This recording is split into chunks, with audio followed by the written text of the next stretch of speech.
बालपणीच्या दोन जिवलग मित्रांचे संभाषण ऐकते आणि विचारपीठाशी बोलण्याची इच्छा निर्माण होते. एकदा एका मोठ्या पगाराच्या अत्यंत व्यस्त मित्राच्या घरी संजू जातो. त्या दोघांमध्ये खूप गप्पा रंगतात. सरते शेवटी संजू राजूला विचारतो, अरे मित्रा, तुझी आई कुठे दिसत नाही, कशी आहे? तेव्हा राजू म्हणतो, अरे हल्ली ती माझ्यासोबत राहत नाही, वृद्धाश्रमात राहते. तिला सांभाळायला माझ्याकडे वेळच नाही. जेव्हा हाच प्रश्न राजू संजूला विचारतो तेव्हा तो म्हणतो, आई तर माझीही माझ्यासोबत राहत नाही, मी आईसोबत राहतो. आईला सांभाळण्याइतपत अजून तरी मी मोठा झालो नाही. जेव्हा समाजात असली विरोधाभासाचे चित्र दिसते तेव्हा विचारपीठास प्रश्न पडतो, आई खरंच काय असते? आई हा शब्द उच्चारताच मन अगदी भरून येतो. माता म्हणजे ममतेच्या महामंगल मंदिराने गजबजलेलं पवित्र तीर्थस्थान. कुटुंबातील सर्व घटकांना आपल्या जिव्हाळ्याने जोडून ठेवणारं केंद्र म्हणजे आई.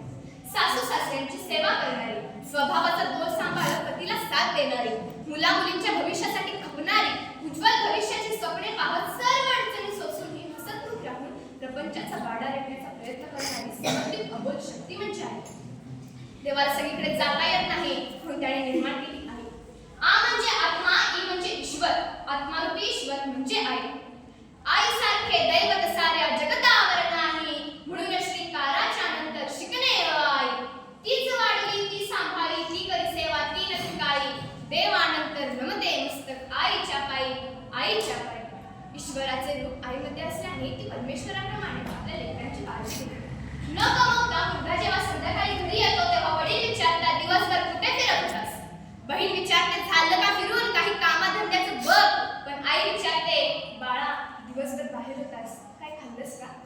वडील हे विवेक प्रदान असतात तर आई असते वात्सल्य प्रदान.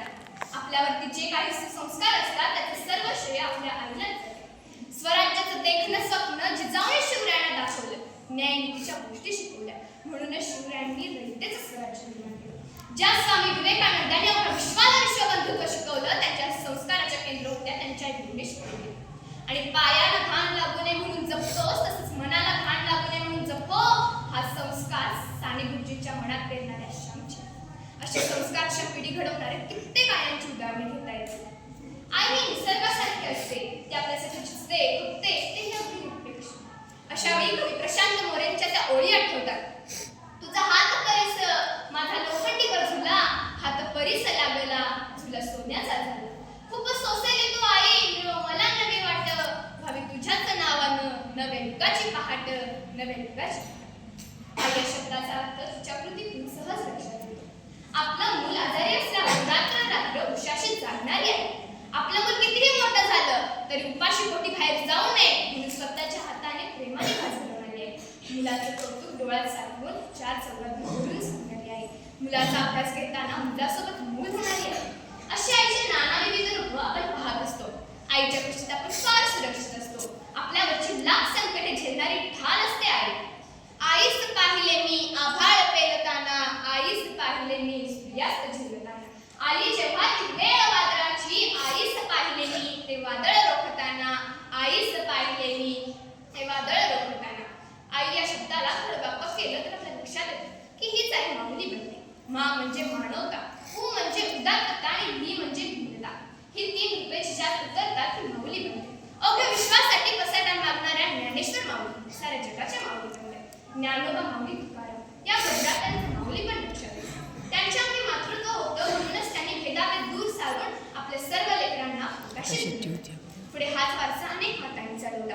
अनाथांची माय सिंधुताई सपकाळ, बालविधवांची मुले सांभाळणाऱ्या व त्यांना शिक्षण देणाऱ्या क्रांतीज्योती सावित्रीबाई फुले या सर्व माऊलींची उदाहरणे जर आपण समजून घेतली तर आपल्या लक्षात येतं आई खरंच काय असते.